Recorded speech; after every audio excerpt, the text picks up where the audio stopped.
Good day. Hello, love. Good to see your beautiful face.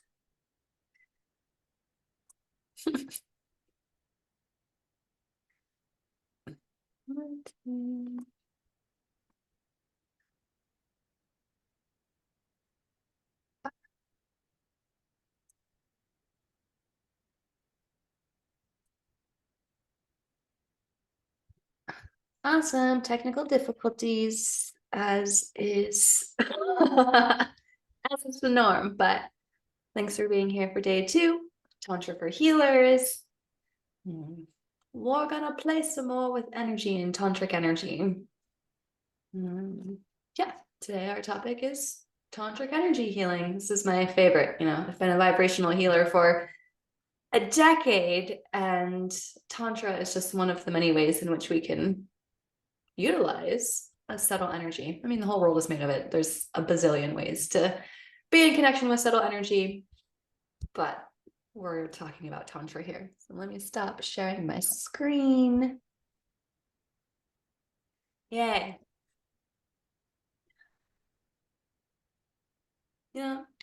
Things have gotten pretty rowdy and heated in my neighborhood. So I'm still in the waves of taking a stand for Tantra in the world and sacred sexuality, and also dealing with, some good drama. Yeah, I think I had 3 days of stillness, so it makes sense that there would be a huge wave of material. I'm looking forward to my next 3 days. Totally calm. I think I need to date somebody that's just regulated to the max. So boring. but yeah. Okay, there's many things in here around the topic of energy healing and all of that jazz. I'm going to be sharing with you an energy healing technique today that you can use on your body, on your clients, on your loved ones. It helps open and balance the chakras. We'll be doing a lot of that as we clean, clear, activate our energy bodies. And it's just this one today is just a really fun, heart-opening technique. I like it a lot. I use the technique today when, okay, I was just making sure that we're recording and all of that is good. I use this technique when somebody's in what I call excel energy, rigid energy, when their energy field is really tucked into their body, when they're feeling lonely, depressed, disconnected, and any symptoms like that.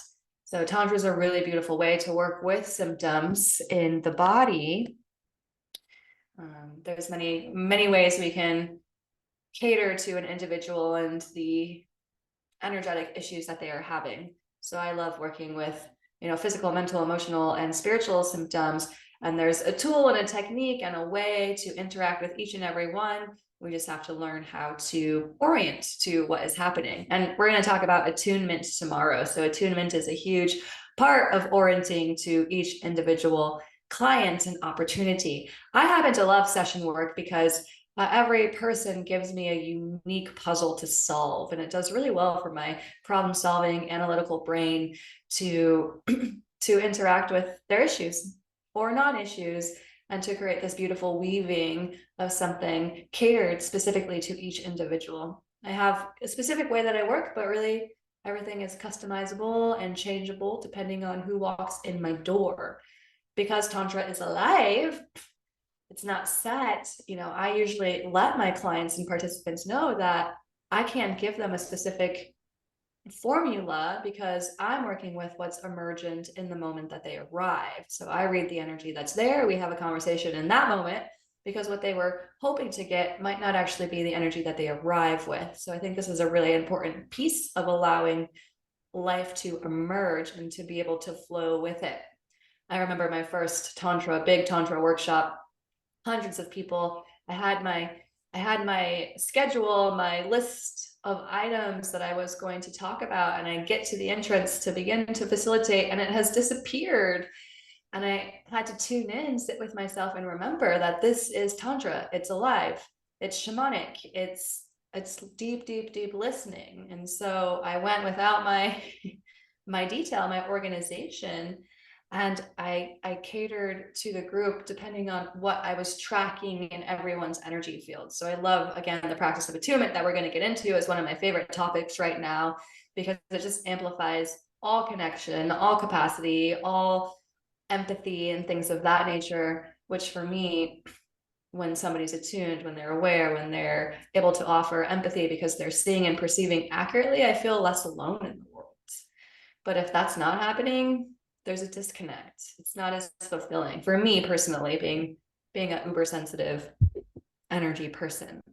So, there's so many things to say about Tantra for healing. Again, so many ways to orient inside of it. So many different ways to break things down, which I'm not, again, going to do in this little mini course, but I want to. I want to give it all to you. And again, we'll have more opportunities moving forward. This weekend, the in-person workshop, Tantra for Healers, and then a 3-day immersion for healers who are learning to apply these tantric practices, to facilitate a session from start to finish, to work with the whole flavor of energy, including the erotic and sexual energies. That's my red Tantra training. I think Artemis put it in the chat. So we have a couple opportunities coming up for you to go deeper. I love the deeper work. This is just my little taster teaser. Like, welcome to this world window in. And again, I'm not taking a lot of time to go super in depth, but there's a lot of parts and pieces that go into providing a healing experience for somebody, especially if you're working with somebody over time or creating transformation packages, things of that nature. We want to learn to be more full in our facilitation. I see healing, what needs to be healed, as a shape. It has a form. It's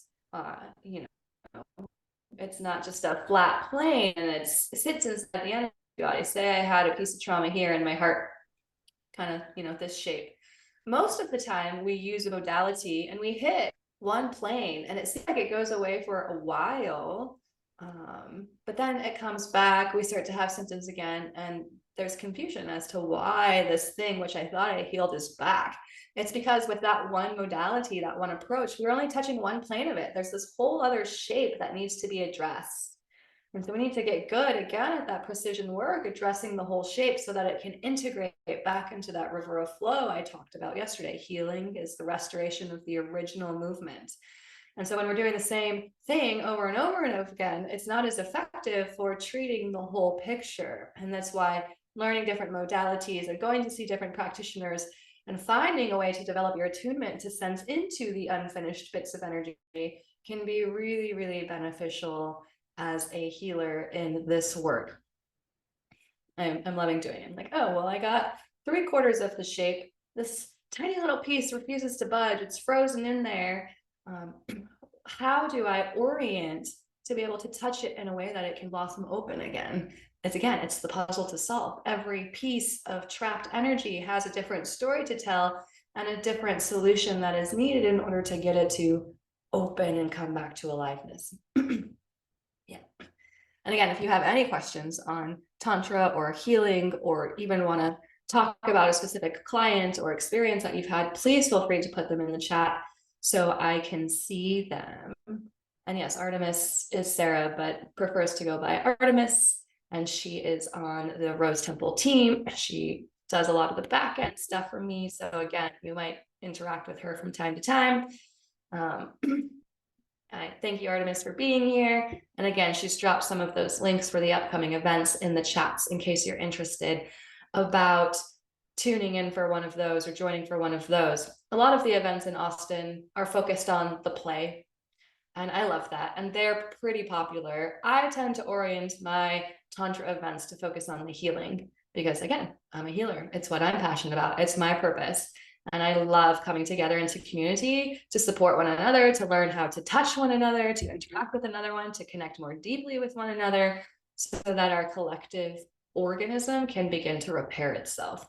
That is my passion right now. So usually my workshops are around how are we doing this healing together? Yeah. And I like to go to the play ones too. I went to one on Friday. It was awesome. There's lots of us around. One thing I really love about the Austin community of Tantra practitioners is it's very supportive and collaborative. There is no real sense of competition here. At least I haven't experienced. And it's a community that allows multiple people to be present as leaders inside the space, which is really beautiful. That's what I hope for all the world. And we get to share our unique brilliance with one another and overlap and collaborate and support. And it's a lot of fun. All right. I'm not going to take a lot of time. We're going to go into this technique. Pretty simple. Again, this one is called the spiral heart opening technique. It is really great for opening the heart. I want you to do a little practice of tuning into your heart. So you can close your eyes wherever you're at. And all you're doing is sensing, is my heart open? Is it hard? Is it partially open? Kind of getting a sense for what's going on in your heart and in the movement in your heart. And if you have a little bit of hardness, tuning into how that feels somatically in your body, just to get a sense of like a soft, open heart and a hard heart. And just for the practice also, I want you to visualize and invite your heart to harden, just get really hard, kind of shut down, feel what it's like to invite that hardened heart energy in to your chest, to your heart chakra. And just again, tracking what that's like, a hardened heart. And then the next breath, I want you to invite that heart to open, expand, to come alive. And feel that.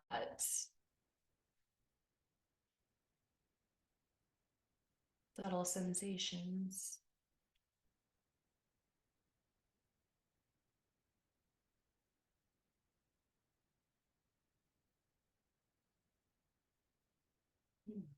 And shifting back to that hardened heart, inviting it in just for learning and understanding. What does it feel like when my heart is hard?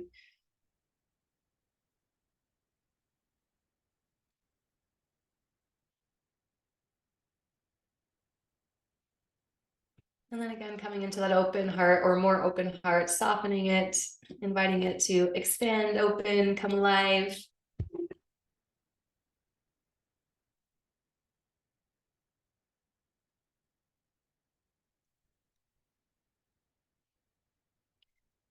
Yeah.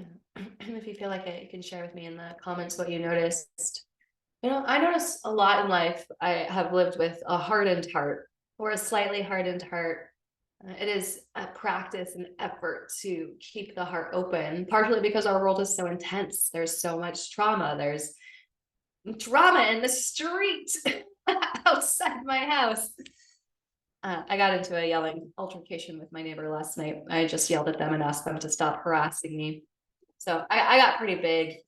And three men ran away from me when I tried to approach them for a heart-to-heart conversation. So since they were unavailable for a heart-to-heart, I gave them a heart-to-heart conversation, and I really got to feel, the angst in my system. They're like, "Hey, you don't get to cross here. Leave me alone." So it was a really interesting experience. I actually went to the street. And so my neighbors were standing on the street and they were talking about my house from 3 doors down really loudly. And they were saying over and over again, the whorehouse, the whorehouse, the whorehouse. So I just went out to talk to them. I was like, I've had enough of that. I went out to try and talk to them. Again, they scattered. One of them literally ran away from me and slammed the door of his house. And I asked them to talk. I was like, just like to talk to you. You keep calling my house a whorehouse. I would like that to stop. And then they yelled, I yelled, but mostly it was saying no, like, I'm a no to this. So you need to stop. Harassment is not okay. You have no idea what you're talking about. Like, stop, and it was a beautiful moment of like energy movement in my system and cauliflower coming through and a little bit of a temper tantrum. But I've noticed that for me, when my family and my people are being threatened, that is when my protector comes out. My heart will harden, my whole armor will come up, and I will protect my family. And that is the warrior inside of me. And again, all of these experiences have, sensation to them. My warrior was like, fortress up, heart hard, like on guard, basically. I'm on guard as protector. Ultimately, what I desire for the neighborhood is this soft heart, this open heart, this available heart, so that resolution can occur. it's a much more approachable energy. And I'm not always skillful at staying in any one state. Nobody is. Trying to hold on to a state is like trying to hold on to sand. It just slips away. Oh, oh, I love this. Horror. Women holding, owning, ragingly empowered. That was me last night. Everyone else thought it was hot. And some people were scared. I yelled whorehouse 5 times super loudly so all the neighbors could hear. But like, if you're going to talk about it with everyone, we might as well bring it out fully into the open. It was a proud and silly moment for me. So again, I'm in my protector right now. And what's true is, so are they. They're in their protector right now. And our protectors are at battle. And again, that's one way to do it. But there's other ways to do it too. So this is a good practice for me, being in the environment that I'm in right now, this spiral heart opening, because again, it uses the heart energy to open, to soften, to melt the heart, and to expand the heart energy into the field, so that we can walk from a much more open, heart open place. It's one of my faves. I can send out a diagram too. You might not remember all of the hand placements. Again, we're on a screen, so you can only see part of me, and it includes the whole body. But I'll try to instruct you the best that I can. We're using the healing powers of the hands. We're going to trace a spiral over our system, touching on the chakra points. So that spiral gets bigger as we do more chakra opening. By the end, we have a pretty big spiral. The idea is that spiral is opening your energy field a little bit more. And again, we're also doing placements to open up each energy center as we move along. So we're going to start this practice together. You can do it eyes open, eyes closed, up to you. The spiral I draw, we're going to start at the heart, and I draw down to the right side to open. So it's kind of this motion. You'll be in reverse, but from the heart down to the right. And that's just the direction that you know to go, and it can get kind of confusing. And then we do close it at the end and we go in reverse. For this practice, you're going to start by placing your hand on your heart. And again, using your own life force energy, or being a hollow bone for the divine to flow through you. You're going to invite that heart energy to open, expand. We've already done a little bit of that. Again, inviting it to come alive.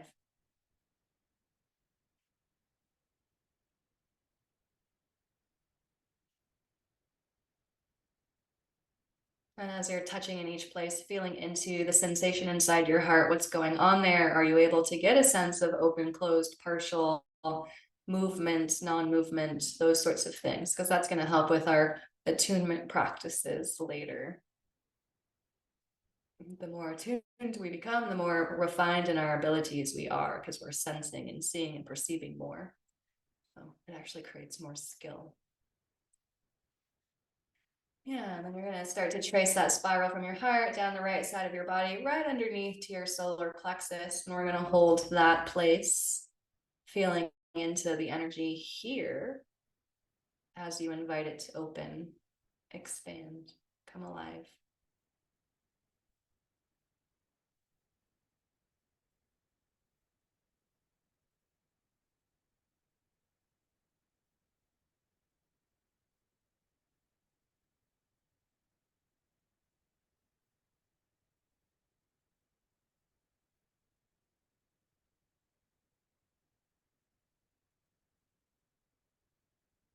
And from there, following that spiral back up along the, I guess that's the right side of the body, the right side of the body to the high heart, and then holding that placement.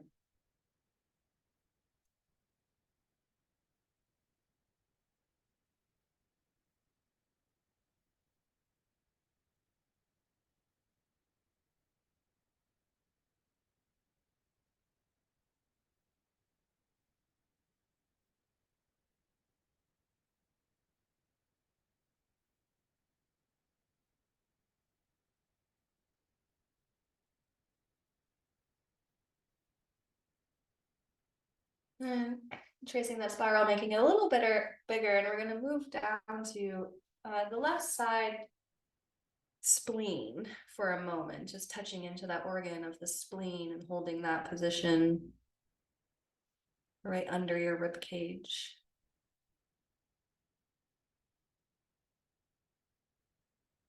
I know that I often forget to check in with my individual organs, so I try to give them some presence sometimes, in addition to the chakras that are so common in Tantra. And from the spleen, you're going to continue downwards to your sacral, right under the belly button, holding that energy center, tuning in to this place, inviting it to open.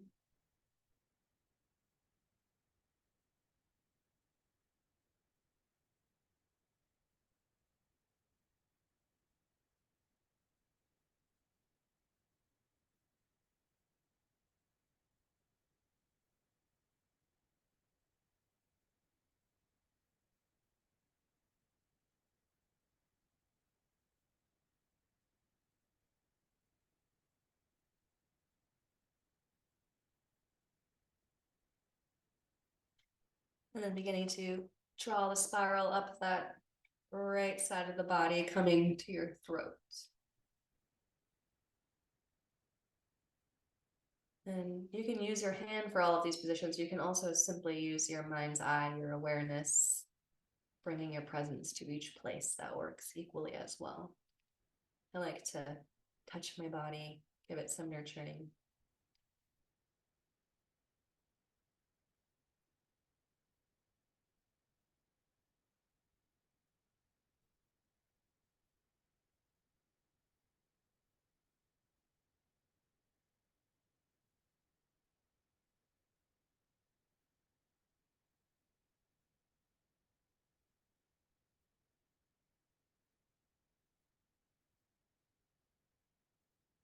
And then from your throat, you're going to trace the spiral back down towards the lower part of the body, down the left side, coming to rest on your root. So I like to cup my pelvis with my hand.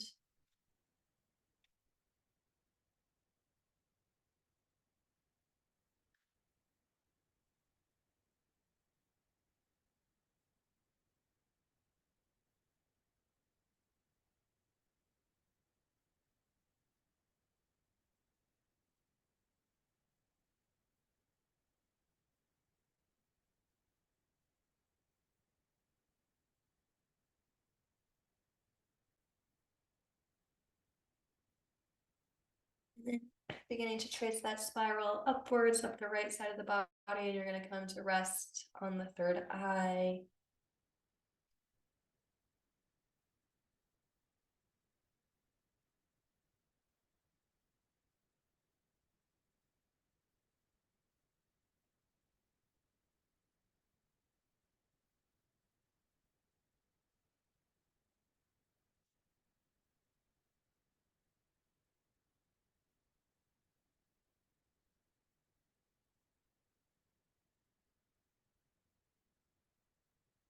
And from your third eye, following that spiral back down. And I love, this is a good sign. You know this one because you go from the brow to the knees. So we have brownies there. So one hand on each knee,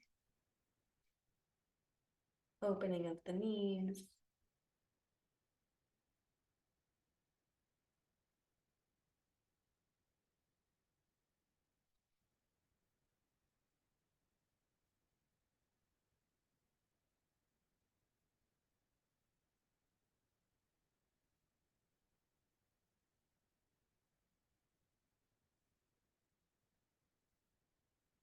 And then drawing the spiral upwards again from the knees to the top of the head, placing a hand there, opening the crown.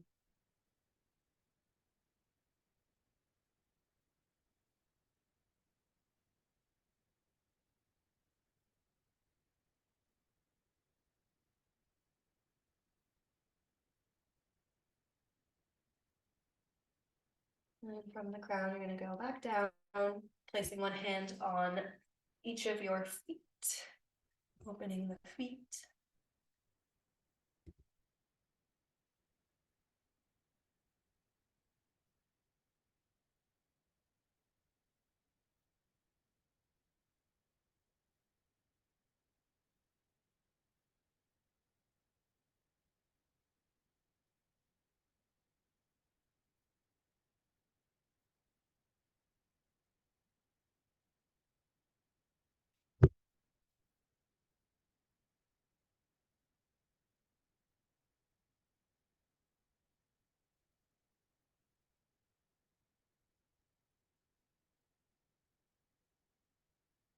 Then we complete this spiral opening by tracing the line up above your head, and then you face palm up towards the sky. Just complete right above the head.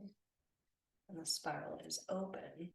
I want you to take a moment and just tune into this energy. Feel if you've noticed any changes with the opening of the spiral. I certainly feel clear, a little bit bigger, expanded, brighter, a little bit more soft, buzzing, a little less fierce.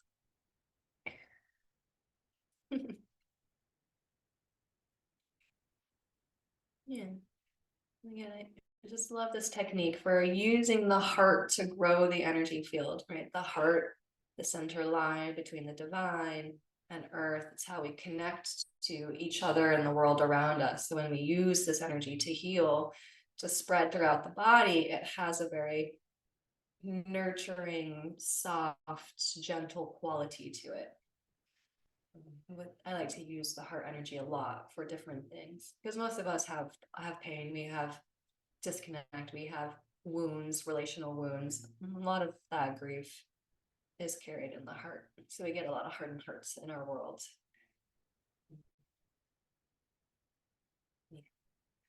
Beautiful. This is simple. If you're doing this technique in a session, it's a beautiful opening. You open the field in this way, and then you can do other things, clearing, touching, talking, massage, any sort of thing. It kind of opens, balance, prepares the field for whatever deeper work you want to do. You can also use it as a standalone meditation. I do this meditation when I need to soften my heart, like today, because who I am is actually a heart-centered being, a heart-open being. And who I am when I'm feeling defended is not that. And all of that's perfect. I've worked with really, really refined teachers and leaders before, and I just happen to be a really authentic teacher and leader. I am not 100% refined. There's a lot of stuff moving in my world all the time. It's part of my purpose. And that like raw, authentic vulnerability is just who I am. And maybe someday or some lifetime, I'll have that sense of poised refinement. But for now, I'm the wild feminine magic, and I'm okay with that. So beautiful. We're going to close this down. We just trace the spiral in reverse. So you start at the top of your head. You don't have to hold these positions for as long. When you're opening, you might want to hold for a minute or so. But here we just hold for a couple seconds. You go trace the spiral back down to the feet. And you go from the feet back up to the top of the head, just touching that point. From the head, you're going down to the knees. From your knees, back up to that third eye.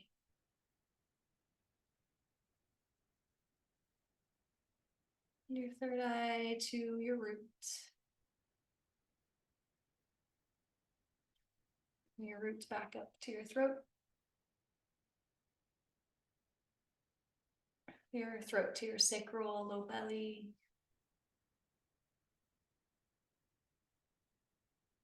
Low belly to high heart.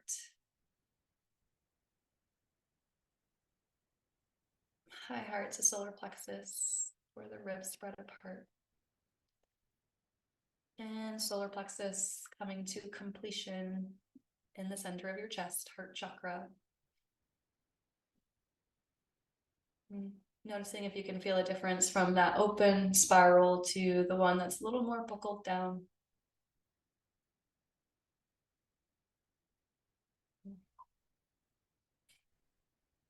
Brownies is the best part of the practice. Oh no.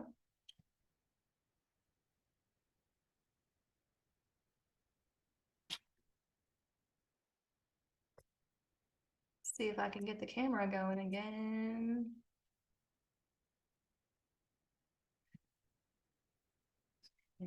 Again, when I try and do energy work digitally, it short circuits the system. I've always been this way, which is why these online events don't always go so smoothly for me. Made it almost to the end, which is good. again, a lot of times people see rainbow fractals and things like that as I glitch the screen. I fry what are the checkout machines all the time. If my energy is really big or vibrant, they can't use their electronics with me. I have to step 6 feet away, give it a little space, have somebody else touch it, and it usually comes back to life. This is a phenomenon that's been occurring ever since I began energy healing, around age 22, 23. And the first week of studying energy healing, I blue screened 3 computers in 3 places. My laptop, 2 work computers, they stopped working completely. So that's when I really started to notice it. If I get too angry and try and drive my car, it won't start. You know, thankfully that was a minor glitch in the matrix, but again, when that frequency is high, it doesn't always resonate with the man-made frequencies that are running through the environment. So got to find a way to harmonize or live with that sort of dissonance that can present. Yeah. And this is our technique and practice for the day.